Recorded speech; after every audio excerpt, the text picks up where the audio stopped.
Enugu very soon. I saw somebody tweeting on influencer talking about how he's moving his business to Enugu. He can't take Lagos traffic again, and people were responding to I've moved though. It's not bad though. I was like, hi, That's you not know, bad actually. We we should just actually start exploring we that. need the technology that will allow me to broadcast from there over here. That's how I have to figure it out. So please, if any of you have moved to Enugu and funny enough, I've always said it for a while, but that Enugu was going to be my Why destination. Enugu though? Less traffic, according to people who have spoken about it. That's the main thing. Yeah. They said the people there are very nice, very commerce friendly. Okay. This is why we need competitive states in this country. Honestly, we do. I think that would be a huge, Yeah. it would help to reduce. People should go. And reduce the traffic. Reduce the traffic. If you'd like to join the conversation, tell us if you're also considering moving. Yeah. Then send your message to 0809-444-0981. On Twitter, we're at Smooth981FM. Use the hashtag BusinessExpress981. On YouTube, search for us at Smooth981 Lagos. And subscribe to our YouTube page. We're broadcasting live. All right, thank you so much. Now, of course, he's an entrepreneur, so he has the flexibility of moving his business to another state. If you're working for a corporate, Smooth FM is not in Enugu, so I can't, so that's the thing. So if you are so unless your corporation is actually has a presence in that state, then we're stuck in this Lagos together. Okay, so this before you came, we have questions. There's a question. We had already sent messages. So someone sends a picture that has breaking: President of the World Bank, David Malpass, denies approving $3 billion electricity loan to Nigeria. What's the deal with this? That I don't even see. Okay, so this is why we're talking about this Facebook thing on Friday, on Tech Friday, about watching out for fake news. Whenever you get these news bits, always check the source. Like I don't know what it says. What is this? Is one is news and then it's news. I don't know who 36 News is. So the loan has been confirmed. The World Bank has confirmed giving us the loan. It's in 4 tranches, $750 million tranches over the next few years. The Minister of Finance has confirmed the loan. So that's not. So that's fake news. That's not true. So that was from Steve. Now John is saying, could you please? Sorry, I haven't allowed you to get into your story. So I know, John right? is asking, could you please let us know the status of Union Homes PLC as it stands now? Ooh, I haven't really followed up on Union Homes. That'll be my homework for tomorrow. I'll get back to you, John, on that for tomorrow as far as Union Homes. I can't look, our real estate sector. It's not really too many abandoned homes. Real estate is very capital intensive. We need a mortgage. That's the one thing I've been fighting for here. We need a proper mortgage industry here. We actually need more funds going into the sector for mortgages. So I'll check and see what's going on with Union Homes. But look, we're here for questions. Okay, that's what we do. That's what we do. Richard wants you to differentiate between open market operation and T-bills. Well, I mean, look, they're both issued by the government, Richard. With OMO, funny enough, with the circulars that came out from the central bank on Thursday and Friday, they've now stopped non-bank institutions from participating. It's a primary market thing. So the federal government issues the almost directly. It's still a fixed income instrument. You're still getting interest from the federal government. It's still payable in under a year, but they issue it directly, and you need about 50 million naira, I believe, to participate in that. The corporates, what is it now? Banks and foreign investors are the ones that have been participating in these OMO auctions. Treasury bills, I mean, those are also money market instruments that mature in under a year. And with treasury bills, you and I essentially can purchase those on the secondary market also from banks. So they're essentially the same thing. They're the same instrument. It's just at the point at which it's issued. So technically they're the same thing. But that's actually where we start. The central bank stopped PFAs, pension fund administrators, and also non-bank institutions from participating. Now, the central bank said that the reason why they're doing this is because they want more funds. They want to boost lending. I don't get the logic, right? Because if you wanted to boost lending, you would stop banks from participating. They still allow foreign investors to participate at that level. And I mean, I don't know. If you think about how much has been issued as far as OMO auctions, from 2016, what was the figure now?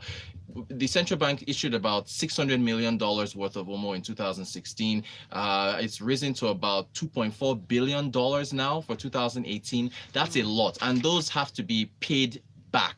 All right, those have to be paid back by the central bank over the course of time. So it's a heavy burden on the central bank. I believe that you're just doing this to try and manage things, because part of this also goes into how much lending the central bank is giving to the federal government. So, as of now, with what a lot of people are saying is, okay, if you're stopping non-bank institutions from being able to participate in OMO auctions, then what now happens if you're allowing foreign investors to do this? They're saying that, well, as a backdoor channel, maybe they'll convert funds to dollars and then use other vehicles to be able to purchase those same instruments. So, as far as the things go, I'm really not sure how things are going to work out, but we'll see how it goes. Again, this is the reason why they've been calling the central bank the circular bank of Nigeria, with all these circulars that have been dumped around the place. So we'll see how it goes. Okay, is that JLo? Yeah, that's JLo. Yeah, JLo says OMO is not issued by federal government. It's did I mix it up with the what's it called? PMAs? No, excuse me. OMO is actually it's partly used by the federal government to manage liquidity. So thank you for that, JLo. So essentially, with OMO auctions, if there's too much liquidity in the system, if you've heard when the Money Buff comes on the show every Tuesday to talk about how much liquidity there is, if there's too much liquidity in the system, the people will actually use those funds to actually chase foreign exchange. And if they do that, that will raise the demand for foreign exchange, and also raise the cost. So, excuse if I apologize, OMO is actually primarily used to manage liquidity in the system. But again, with the high interest rates that the central bank has been offering to foreign investors, it does come at a cost. Thank you. So a number of people have also reacted to that. So thank you very much. Yeah, thanks for the questions. Thank you for that. Frank from Satellite Town says, I've not been able to send money using my bank's app. Are the telecoms angry with banks? Yeah, Frank. Something even me, I experienced this last week. Ayo, did you experience the same thing? I did. One was shut down for about 2 days, 48 hours. Yeah, I'm not really sure what's been going on. It could have been a network issue. This again goes back to whether or not we can really go cashless, whether or not we can really work with the web, the internet to carry out these transactions. Speaking of which, as far as the cashless thing, so hopefully it's been sorted out. I think I was able to use my app over the weekend.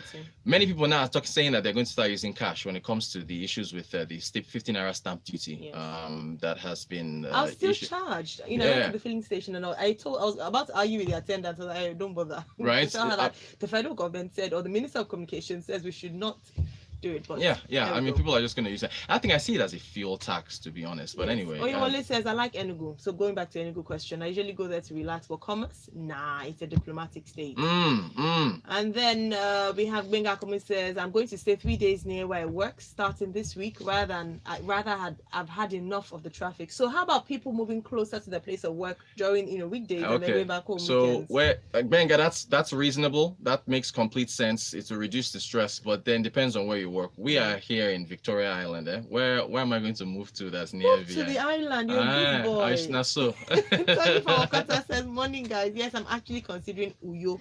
Lagos is just a heap of mess. That's Akwa Ibom. Uyo is, and in fact, I think they have there's an oil and gas conference that happens annually in Uyo. There's one that happens there. So, look, we need more options. Yes. We need more competitive options. Muiwa is also saying he will go to Ibadan, low rent, low cost of living. Yes. Speaking of which, speaking of Ibadan, thank you for that, Muiwa. What's the governor's name? Mr. Makinde? Yes, Shey Makinde. Yes. Look, that looks like this man is a rising star. Okay, so when did this happen? I think it was on Friday or Saturday. He had this. Well, it was like a town hall thing with the hawkers in Ibadan. So, and he was talking. Apparently, they had market stalls where they were supposed to be selling goods and so on. Yeah. But then they abandoned the market stalls and started selling on the roadside. Okay. So there was this whole photo op where Makinde put all of them together. Said he was going to talk to them, found out why they were. I think they were complaining that what they were being taxed for the market stalls were too high. Oh. So he said it was. I just saw it in passing, and that Muiwa's message reminded me. And so he said it was going to reduce the prices. The thing that what people were praising him for was that there's no election. right? You Yeah. know, usually when elections are That's coming when up, you see them. that's with, when you see all these governors. interacting with. Yeah. So, but Makinde looks like the man he's I getting a mean, lot of praise. many policies. I was going to say this is not the first time he's been praised. Yeah. Many things, many policies, many things, and he's introducing, resolving to do in Oyo State. Yeah. In the first 100 days, Right. at the time was, it's brilliant, and number of people are saying they're looking forward to seeing what Ibadan or your state would be like. That's another thing. So, and that's a good point. If we just need, what we need? We just need a monorail from there to Lagos, and and that's what Benga said. Yeah, if there the you train go. worked, I am moving to Ibadan as fast as possible. And then Yinka says he saw hell with a particular bank's app last week, but guess what? They're still charging the normal 400 naira stamp duty charge. Meanwhile, I got my text message charge over the weekend. It wasn't too high, but I was thinking times how many number of customers. Okay, that you used your USSD, yeah. Yes. Oh wow. All right, so Sheon says it wasn't a photo opportunity. He went to meet them, to dialogue with them. That's what. Yeah, exactly. Yes. So it wasn't a photo op. Yeah, it looks like he's doing the work. Yeah. Oluzil says, okay, so still going back to primary market auctions versus open yes, market that was what I was auctions. mixing it up. Thank you. See, that's why I trust our listeners. They're on. I appreciate you guys. The ball. They are also guests, and they are sharp. Sorry, I mixed it up. Yeah, but I see, I mixed it up because of the similar instruments and the maturities and so on.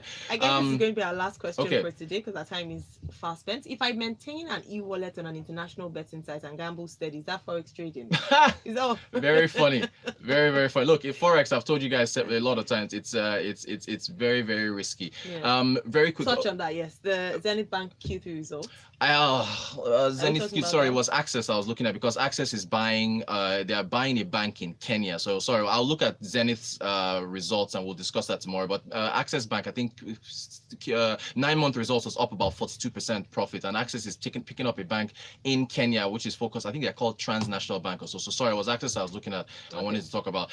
We had a time very quickly. Very quickly. Seconds. President Buhari is going to another summit in Saudi Arabia. He's departing this week. It's an investment summit. He's going there to talk about investment opportunities in Nigeria. I was going to pick some holes in that thing, but I guess we'll do that tomorrow. Just 1 or 2 holes. Okay, one, he's saying talking about investment opportunities in Nigeria, one of which is refineries, because Saudi Arabia oil. Nobody's going to buy those refineries until fuel prices go up. I'm not going to invest billions in your refinery unless I can now, the fuel you now refine, like PMS, can be sold at a market price. So he talked about it with Russia. He's talking about it with Saudi Arabia. I just don't see, I don't know.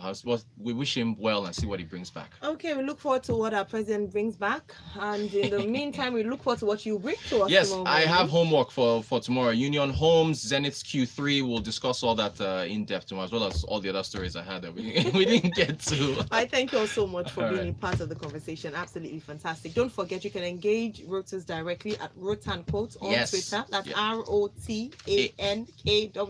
There you go. And use the hashtag BusinessExpress91. Right now, we're going to break. When we come back in a few seconds, we'll be looking at Travel Wings show and also giving out some giveaways. Stay tuned. By giving out giveaways. Nice. Technically, you can do that.